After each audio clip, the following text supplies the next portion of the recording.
everyone, and welcome back to another YouTube video. So happy new year to everyone. This is the first video that I have done of the year. I know it's already February, but I thought I would wish everyone happy new year and hope you've all had a good Christmas and start of the new year already. And if any of you set any new year's resolutions, that you were able to complete them. So back into the greenhouse. So basically over the last couple of weeks I've been doing a lot of work in the greenhouse. Those of you who follow me on my Instagram will probably have seen that I have done a lot of repotting and dividing recently and filled up a lot of stock. So especially over the last week I spent 12 hours in here doing repotting, dividing and rhizome cuttings from 50% or more of my Sarracenia collection, and I now have tons of new stock.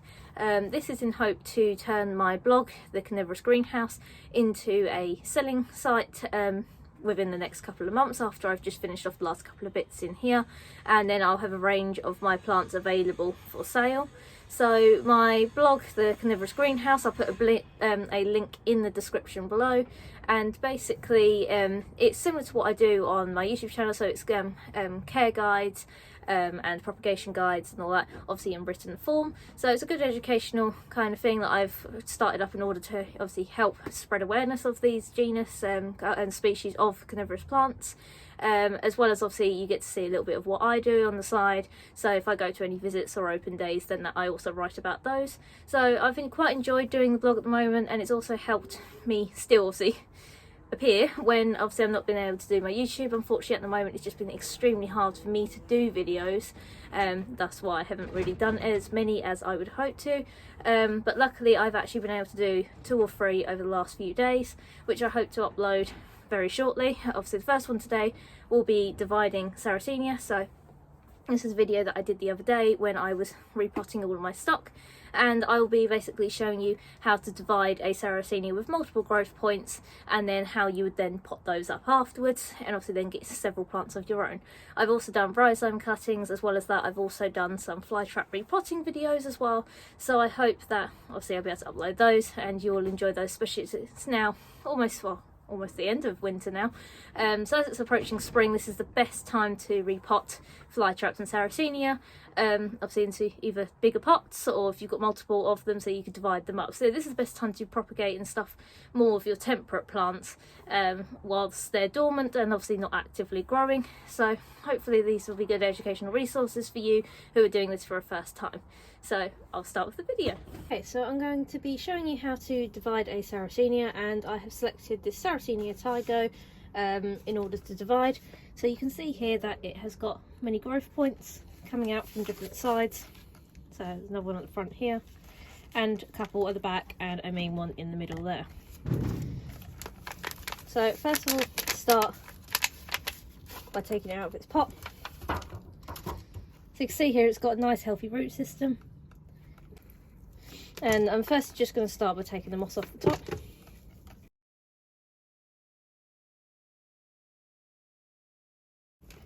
And then breaking the soil around the roots just so they're loose and they could be easily prized apart when it comes to dividing.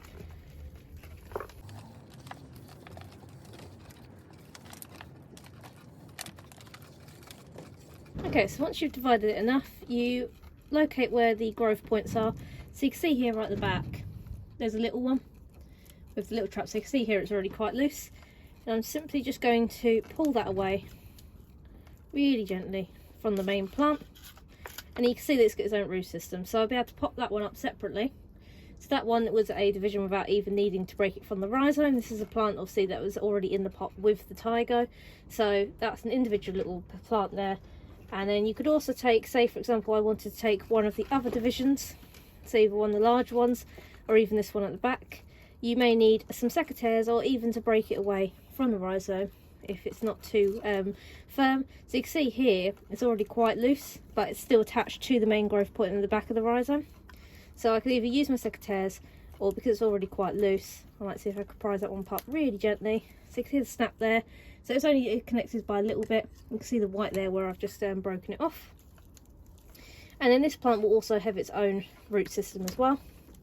So if I just very, very gently try to take it away from the plant, there you go, and you can see here it's also got its own root system and own growth point. So nice healthy Tigo. And then I'm going to leave the other 2 growth points on here. So you can see there's one there, and then there's another one around the other side. So this will be my main plant that I'll pot up, and then the other 2 will then be spares. And that is a very simple method of how to divide the Sarracenia. Okay, so with the Sarracenia Tigo that I just divided up, I'm now also just going to show you how I would then go about repotting these as well. So firstly, it's selecting the right pot size based on your division. So this little one here with a smaller root system, I will likely put in my 7cm square pots. It's the traditional kind of size pots that I like to place my seedlings in. So this is one of my Leucophila cross Morii seedlings, and that's the pot size I like to use. It's good just obviously to get the rhizome keep going, and obviously in suitable pot size for the roots as well. So that's the one that I will select for these little ones. And then for the larger ones, I will use 9cm pots. Once again, it allows the root system to go down. Obviously it's got a lot of room for the rhizome to grow, so this pot obviously plant could be in there for a few or several years, obviously until it grows out of the pot, or you wish to divide. And then even with the big one, I'll likely put that one in a 9cm pot as well. A lot of the divisions and plants I've been potting up into 1 litre pots, which is the next size up from the 9cm. But I will unlikely do this one for Tigo, based on obviously it's got a smaller bit of the root system, rhizomes, and I obviously just try and save space with the ones that I would prefer to have large pots. I must admit, after dividing practically everything in my collection, I am severely struggling for space, but hopefully I'll be able to shift a few divisions once obviously they start growing in the springtime. So I'm going to show you how I pot up my Sarracenia here. So this is the mix that I've chosen to use. So I do all my mixes up myself, and I use one of those like flexi tubs in order to mix it up. It's obviously got more space, and I could use a lot more media at the time. So for this mix I'm using peat, perlite, and you can see here I'm also using some bark as well. So I have been trialling different peat-free mixes, and one of them is using bark with Sarracenia. I've got a couple of subjects which I have had in pure 100% bark for 2 years now, so I find that mixing a bit of bark obviously helps reduce the amount of peat that I'm using as well. So this is the mix that I'll be using, and I've been using for all of my divisions so far this year. So first of all, I scoop a bit of the medium into the pot, and then I place the Sarracenia just on its side like that, just so you know where you're centering it. So I hold it with one hand like that, and then place my hand in the middle there, and then simply with the other hand I'll then start scooping the media in like so. So as I'm posting it around, I'm keeping the Sarracenia in place in the middle of the pot, and then you want to push the media down a bit just so it's nice and firm and the Sarracenia is able to move in. You can start off obviously your rhizome at say one end of the pot, so then it will grow this way. So this is the growth point that you can see is already growing out there, and it will grow this way. So if you wanted to, you could place it in the corner, but I like obviously having my plants in the middle. I just find it looks a bit neater, and you'll find the rhizome will obviously grow with the plant as well. So you want to firm it down a bit just so that basically the plant will stand on its own like that. So you don't want to compact it so much that there's no room for root growth, but you also don't want it to be so floppy that once you water, obviously you'll lose a lot of the media as well. You'll find it comes out like the bottom of the pot, especially if you've got using a finer peat. And then simply hold it again and go around the surface like that, by just patting it down as you go. You don't want to bury the rhizome, so I make sure that I can still see the rhizome. You can always hold it if not. Make sure that obviously the plant does sit. Obviously if you wanted to add more media around the top, then you can, like that. So plant now sits in the pot like so. You can jiggle it around a bit and obviously it won't fall out. You could even put it on the side, obviously just to test that it won't fall out. But yes, this is what the kind of concentration and the media that I use. And then I'll just show you, see me doing the little one as well while I'm here. So this is the smaller pot, and then obviously this is my little one. If you want to say check to see if your Sarracenia is healthy, similar to how you would check to see if a fly trap is healthy, is always look for the whitey pink rhizome. So even on the little one, you can see it's got a nice white rhizome here. So once again, I'm going to scoop a little media on the side, and then I like to guide the Sarracenia in. I just do this so obviously you have a bit of the side already, and then you could just kind of aid it in. This is the method I just like using. With some of them I do also fill the whole pot up first, and then if they don't have much of a root system, then you can just use your fingers to make a hole, or even like a object to make a hole and then firm it in. So once again, keep the Sarracenia in the middle, guide it down a bit. There you go, once again it's standing in, and then you just simply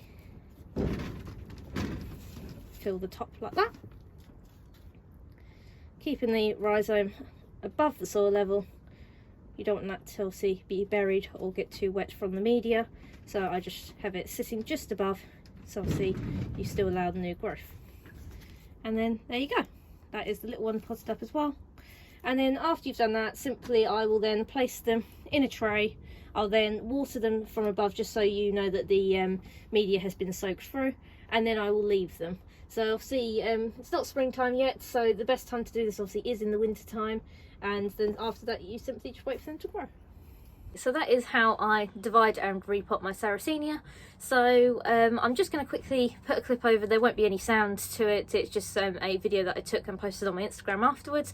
But for those of you who don't have Instagram, I thought I'd put the video over the top just to show you how everything looked after I had finished 2 days obviously repotting everything, which I'll just put here.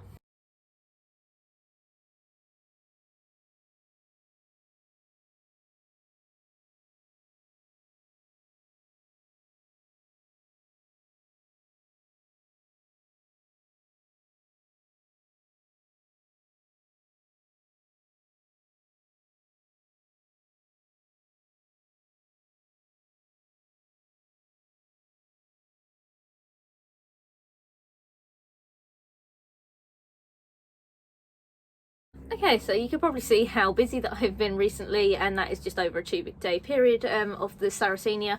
I haven't got much left to do. I have just got my Sarracenia seedlings to divide and repot, and I'm also going to do some Drosera divisions, which I'll probably do a little bit closer to spring, on more things like the Capensis and more beginner friendly sundews.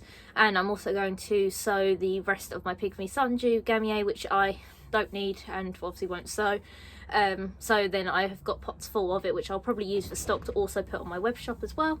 So obviously for you in the UK, obviously it'll be a great opportunity to look and see obviously some of my stock. Like I said, I'll put a link below to my blog, and hopefully within a month or two I'll also have a shop on there. Unfortunately the shop at the moment will only be for UK people only, due to obviously plant passports and regulations, not to shipping to other countries at the moment, but hopefully there's something maybe I'll be able to look at in the future. But thank you all for watching, and I hope you enjoyed this video, and I hope you have a lovely day.